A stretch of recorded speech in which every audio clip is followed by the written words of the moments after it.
本当？見えないでしょ？どこにいるのかな？見えないよ。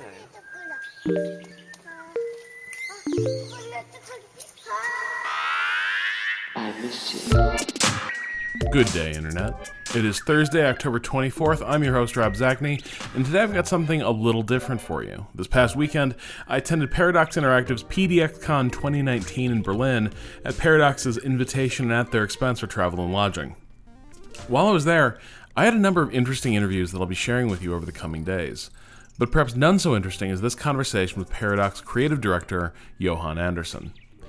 I've known Johan for about 10 years. When I first met him, he was heavily involved in the day-to-day design and programming of just about every game that Paradox made. In the time since then, Paradox has gone from being a small niche strategy studio to one of the most important names in PC strategy gaming.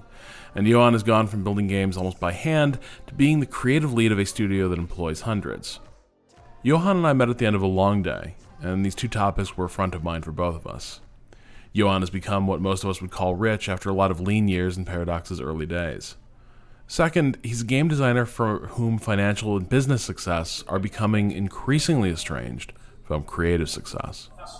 I was talking about how, your generation of Paradox guys all came out pretty well. The business growing, the stock offering and everything. And we're sort of talking about, what does that progression look like for people who are just starting? I don't know. Yeah. It's a bit challenging. For them, it's just a job. Yeah.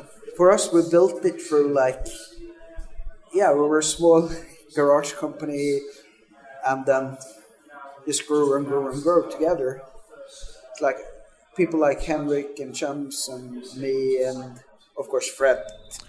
In that time, he has also become a very well-off studio executive, thanks to an ownership stake in Paradox that paid off handsomely with an initial public offering in 2016. In 2019, he released the first new Paradox strategy IP since 2016's Sci-Fi 4X Stellaris, and the first game Johan has been the lead designer of since 2013's Europa Universalis 4. It's tough because for a lot of people, when a job is just a job, I think the thing that gets scary is you're probably not looking at a great payday at the end of the rainbow, right? No. People starting at Paradox now, there's never going to be another IPO. You know what I mean? There's never, No, and that was an interesting thing. It was we lost a really, really good engine programmer. He was very well paid. He was very respected and had a great career with us. But he didn't go somewhere else for much higher pay. He went to a startup run by Linda Keeby that used to be a Paradox, a bunch of Paradox like Warps and Studios, because he could be a part of a new company growing up where he actually have better opportunities for his future. Yeah. And it's you can never compete with that. So that's a challenge. And I super respect people that do this. But there's also no guarantee that's going to work out. No, but it's he's an industry veteran. Yeah. He's always going to be able to land on his feet if you're an experienced graphics and engine programmer. Yeah. So I don't.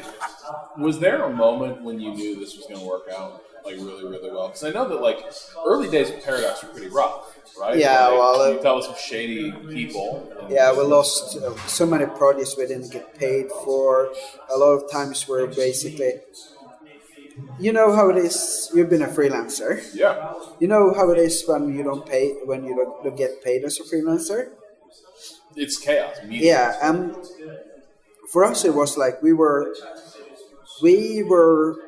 not getting paid from people, and we were supposed to pay people. We just couldn't pay people because we didn't get the money and so on. Yeah. So since we're a company, we have in Sweden the law is that you have to pay salaries first. Practically almost never had money beyond that at some point. So we kept going through freelance contracts for various things.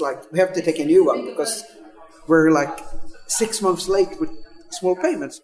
Now that sucked. You'd have to fulfill a freelance job to keep the company going? No. What I'm saying is that when we had let's say someone doing a layout on a manual. Yeah. Okay, we were sometimes months late with payment because we actually did not have a single kroner because we would have not been able to pay salary for someone. And those are different. Yeah, legally they're different. Yeah. Yeah. But and it's like, now we're a big company. I know there's a lot of people that were really upset 15 years ago, but that was the reality. Was there a point where you were like, oh shit, I think we're going to become pretty well off, like rich guys doing this? Or did it happen so slowly that around the IPO, yeah. it's like a little bit. I mean, before that, I had like we were taking in investors. I was sold a third of my shares for like what could have been like $20,000-$30,000, which is a lot of money. Yeah, but that was like 0.5% of the company. Today, that would have been like 100 times as valuable at least, or even more. I can't remember. Yeah. But that was a lot of money for me back then. That helped me with the payment of mortgage and all those stuff. And that was just 10 years ago. Yeah. Yeah. It's been slowly. I don't think until we started with the IPO, we never realized it was going to be. So for you, it was always like you were just focusing on strategy and making your games. Well, and making sure that we're profitable and running the studio so that we earn enough money and so on. Out of curiosity, has I know you still say the final call on a lot of development. But how often? Like you mentioned that you're like flying up to Stockholm to do like what is it? 3 times a week, you said? No, 3 weeks in a month. 3 weeks in a month. Yeah, so but I'm commuting basically. Yeah. Because technically I live in Sweden. That sounds pretty rough, honestly. What? Being away from your family for 3 weeks a month. Yeah, but it's like then you have but I'm there on weekends. But it's it gets a more focused life when I'm there and when I'm at work. So. And then when you're home, you're home. Yeah. Yeah. Has it changed how you feel about the work at all? Because like, there's a big difference between when you have to work. You know what I mean? When you have to be there. But I technically haven't had to be work since the IPO. Yeah. Of course, I'm not independently wealthy like Fred. Yeah. But I have enough money that I could live off. I could live the rest of my life without having to work. Yeah. Wouldn't be like super wealthy life, but it'd be secure. Yeah, secure. Yeah. Mostly because I spent all my money getting a house without any loans on it. Yeah. So. But has that changed how you feel, like relate to the work? Has that changed your process? It changed some things in that I know that I don't have to work. Yeah. So I work because I want to. And that means that when you know that this is something you do because you want to, not because you're forced, some things becomes easier. Some things becomes harder because, like at the Imperator thing, like, okay, I was committed to making a game, and then I worked insane hours, and like I have to get this in, I have to make the game. It's like, why am I stressing and burning myself for a project where I don't need to work? Yeah. It's interesting. But that's a tough thing that, like, something I sometimes struggle with is when I was a freelancer, there was that constant pressure of, like, if you do not finish this project, bad things are going to happen.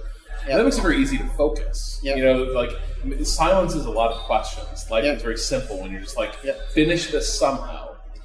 Or else.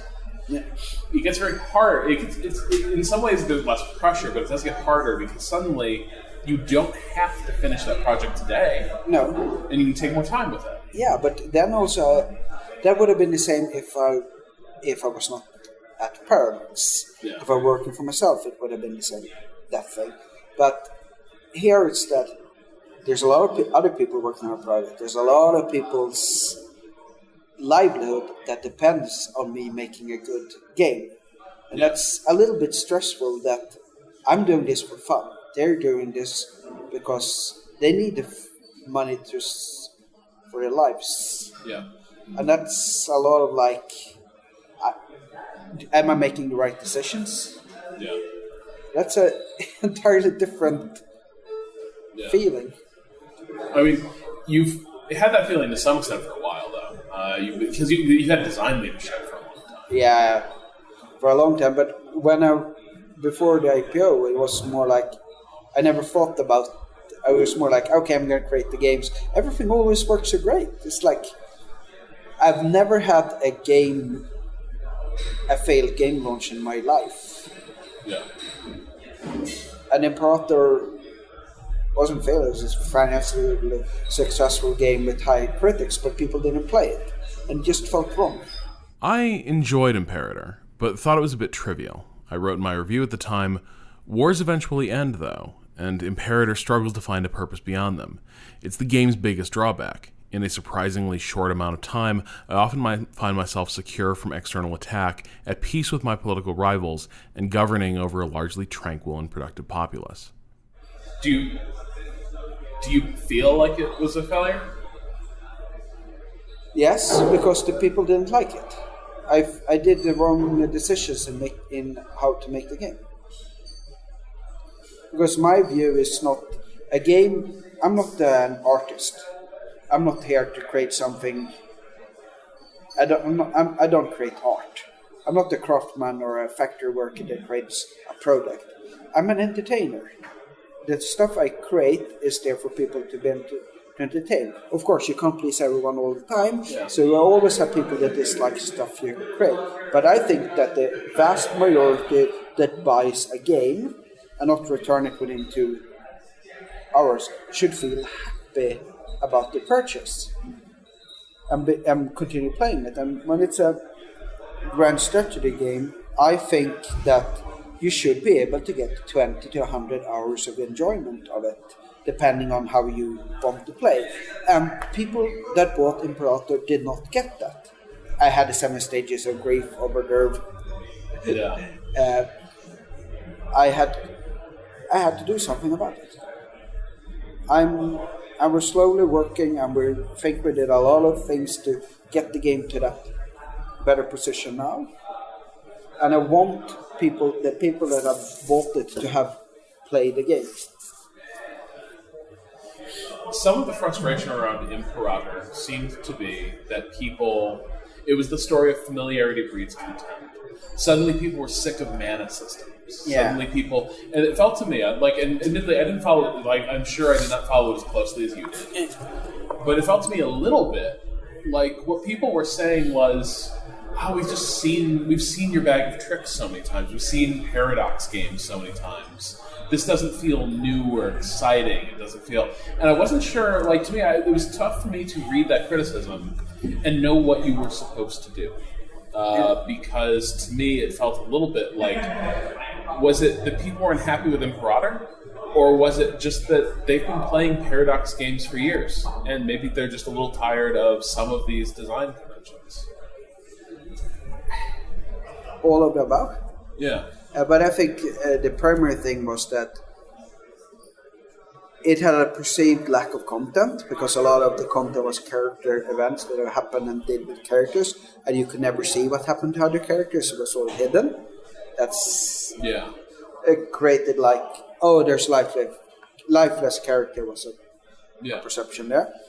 Also, there was not enough regional narratives, so it's no major differences between the various nations, because we didn't have a lot of content or any national ideas or anything like that at the start. We also had a lot of direct action mechanics, which are more board game and less simulation, which is not really what the people expect from a PDS game.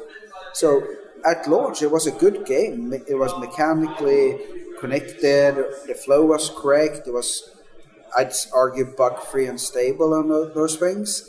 The reviews were good and everything was... But it was not a good PDS game. And that was the core thing.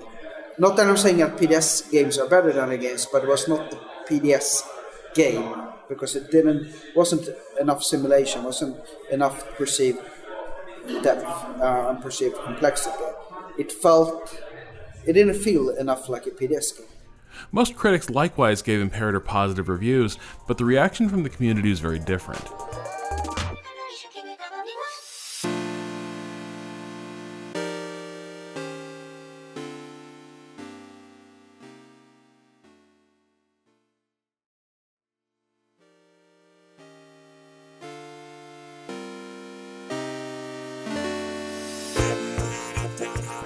In particular, people objected to what Paradox players call a mana system, where the game gives you resources that allow you to buy anything from technological breakthroughs to new generals to lead your armies. It is one of Johan's signature design ideas that he came up with when he made EU4, an idea that went a long way to simplifying Paradox's notoriously complex designs. You mentioned that you feel like you made the wrong decisions. Yeah. Do you know what those decisions were in retrospect? Adding mana. Yeah. Because the mana was added because it was a good idea in EU4. And then we had to invent stuff that the various manas should be used for. And that's a completely wrong approach for it. And the military one, we never really had a use for. It's like you were either feast or famine with the resources. It did, in EU4 it works because everything was designed around the powers and we iterated. It was like the design was around it. Yeah. Mana was a solution to the slider problem to some extent, right? Yeah, and the empty snowballing mechanism. Right, so it made the decisions that you made with sliders, it made those clear because that was a push of a button and clear trade-offs. Yeah. It fought snowballing because as you expanded, you kept having to spend mana to solve different problems and not progressing. Yeah, and you didn't get more mana just because you were bigger. Those are still useful things to have in a PDS game. Yeah, but they were detached because they didn't really have as good connection as EU4. And you didn't use them for core system, technology meant you'd constantly have to use them in EU4 and getting ideas and all of those things. But here it was different things for different things. Some were, you spent a lot of small costs, some high costs, and it just didn't work great. But with the Kikoro update, we had the political influence, which is technically a semi-abstracted resource, but the political influence you gain, you use it for a lot of things, but you gain political influence depending on how loyal your government is. So if you have disloyal people in the government, you will get less influence. We spend influence for laws and various things, and we moved a bunch of prices to either cause tyranny or stability or those things, and makes for a better game experience. I wish we had done that from the start, but we never would have without the feedback. Would that have ever, had it even occurred to you before you got the feedback? No. Best decisions you could have. Yeah, perhaps. But it's now it's a better game, it's a far better game, and the community was really great and helpful in making it. I'm curious, it sounds like the Imperator launch was tough. It was a disappointment, it was an upsetting launch. What I guess surprises me is Paradox has had rough launches before. Yeah, but it's one thing with rough launches, and you're it's buggy, but I like the game. It's unfinished, but the game is good. But they did not like the game enough to play it. And it was pretty finished.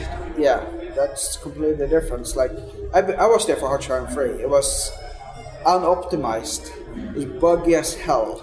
But people liked the game. I think famously at one point, after Rome 2 came out for Creative Assembly's Rome 2, I sort of laughed at the idea they could ever salvage that game into being a good one. And I said, well, you can't retroactively patch in a game design. Yeah. But it does look like you're on the way to disproving me, right? You can always change a game. If you change the core mechanics, that's easy if you know what you want to do. It's harder if you want to change a lot of things, graphics and such. But changing game mechanics is always doable if you have an idea of what you want to do. You're sort of putting Imperator back on the rails. That's sort of a tough experience. That is the sort of experience that kind of changes your outlook in some ways, or changes how you approach your work. On the other side of that, like, was it also an experience that makes you think, like, fuck, man, maybe I should retire? Like, I did actually think about that quite a lot in the weeks after the launch. Yeah. But then I went like, I don't want to end my career with a failure. Yeah. It's like, I want to turn this around, or at least try to turn it around. Yeah. What's your ambition now? You know, it's because you've achieved a lot, and so I think you're at an interesting point in your career because you're finding different motivations. I want Imperator to be amongst the most played PDS games. That's my short-term ambition. Yeah. Long-term ambition, I don't really know what game I want to make next. Yeah. But you want to make a game? Yeah, I think so.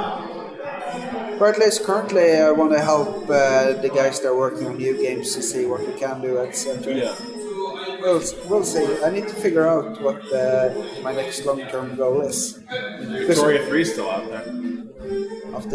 I've said that to people. I do not dare to be the game director of Victoria 3 after the Imperator release.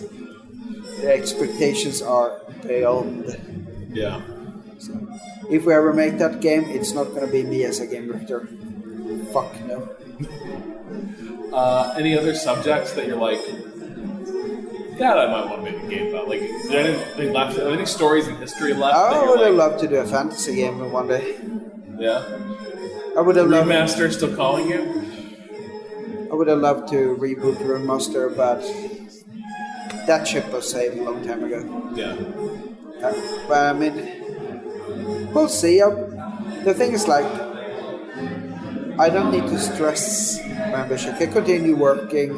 I work as a creative director. I help the other people get the games towards what they should do. Train new game directors. Get to do fun shit like this. If you were giving advice to the younger version of yourself, right? Like if there were a Johan, age 22 or something, just starting out, would you say like, go be a designer at Paradox, go work, or would you say go find a startup? I was already at Paradox when I was 22. So I would just tell my 22-year-old, don't be such a fucking coward all the time. Take more risks. Do you think, like, coming into the industry today as it currently stands, would the risk be like try to work your way up at Paradox, or would it be go strike out on your own and try to start something new? I don't know, because when I started at Paradox, Started Games was a part of a big company doing other things. Yeah. Like board games and role-playing games, like computing is a small part, and then that got bought out, and then basically Fred, Theo, me, Susanna, Lena bought Paradox Interactive for 1 krona from Paradox Entertainment because they wanted to like shut down the developer. Yeah. One of the best deals ever. Deal of a lifetime, yeah. Yeah. Theo and Fred was fronting all the financial risk. That's why they got the big shares. The rest of us got 2.5% of the company.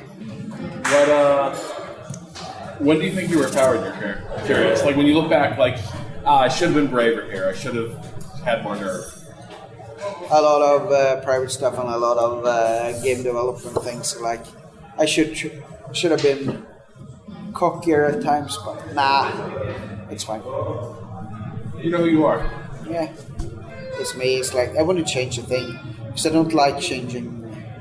Yeah, it's all worked out. Yeah, it's like I can't complain. I have money in the bank. I get a beautiful wife, and I get a cool kid, and I got the best job in the world. So things have worked out well for Johan. In many ways, his is the ideal game success story, the creative entrepreneurial ideal. He worked hard to get a new company off the ground with lots of fresh ideas for a different kind of strategy game than was common at the time. Now he's financially secure and comfortable as he enters the autumn of his career. But I also find myself thinking about the freelancers who were kept waiting for payments all those years ago, who were forced to assume risks on behalf of Paradox without any of the equity rewards. Similar things happened to me in my career, and I've never quite been able to forgive people for whom late payments and broken promises became anecdotes about those scrappy days before they made it big. It also highlights an omission in the usual narrative about Swedish labor practices. While a great many Northern and Western European countries do enjoy strong worker protections, the divide between full-time employees versus contractors and freelancers can be no less profound there than in the American corporate model. Labor laws are only as good as their inclusiveness is when it comes to the definition of who is a worker. But I also find admirable the degree to which Johan still measures success by the fun he created for players. By most measures, Imperator was a success story. Good reviews and good sales is a combination that most developers would happily take. But Johan still wants to make games that people love.